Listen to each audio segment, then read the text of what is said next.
Welcome to Overanalyising Vlogs, where I think too much about something. Or do I? You've heard of Socrates, I hope. Ancient Greek philosopher who was the teacher of Plato, who was the teacher of Aristotle, who was the teacher of Alexander the Great. So, pretty important guy. But Socrates lived about 2,500 years ago in ancient Athens, and we don't have any of his original work.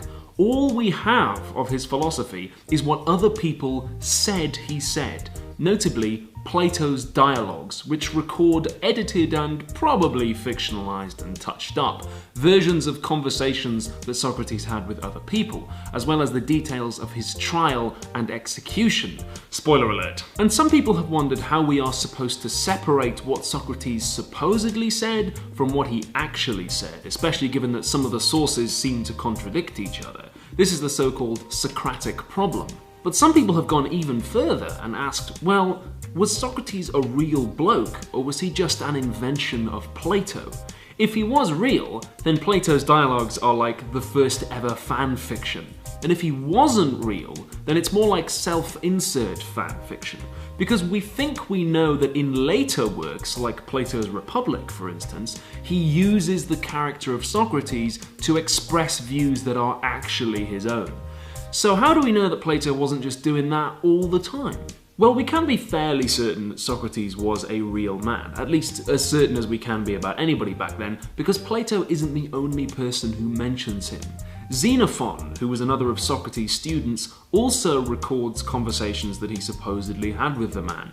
And Aristophanes, a contemporary playwright, wrote a play called The Clouds, which took the piss out of Socrates. And apparently it took the piss so much that Plato says it contributed to the ill feeling that led to Socrates' trial.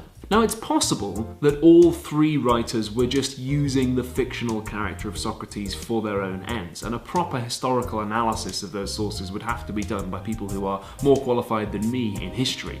But I think one factor that contributes to the idea that Socrates was a real bloke is that he's not described as being particularly extraordinary.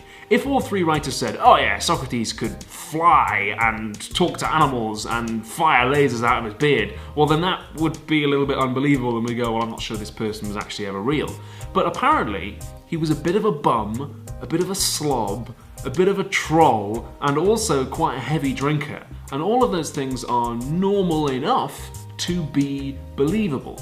Now apparently he also had an imperviousness to hot and cold, which might seem slightly unrealistic, but he's also supposed to have been a soldier in the Peloponnesian War, the war against Sparta. So he must have been, it stands to reason, pretty tough as well. I would also argue that for us as philosophers, it doesn't really matter whether Socrates was real or not. Just like for actors, it doesn't really matter whether Shakespeare was actually Francis Bacon in disguise. If you found out tomorrow that all of Shakespeare's plays were actually written by somebody else, well then it's a very interesting historical fact, but it's not going to change the way anybody acts Shakespeare. Similarly, if Socrates was just an invention of Plato, then all of the work that Socrates did is still informative and the questions he asked are still provocative and he still contributed a huge amount to the way we've done philosophy for the last 2,500 years and even today. So just like if Shakespeare's plays were written by somebody else, they're still moving and beautiful and poetic and powerful,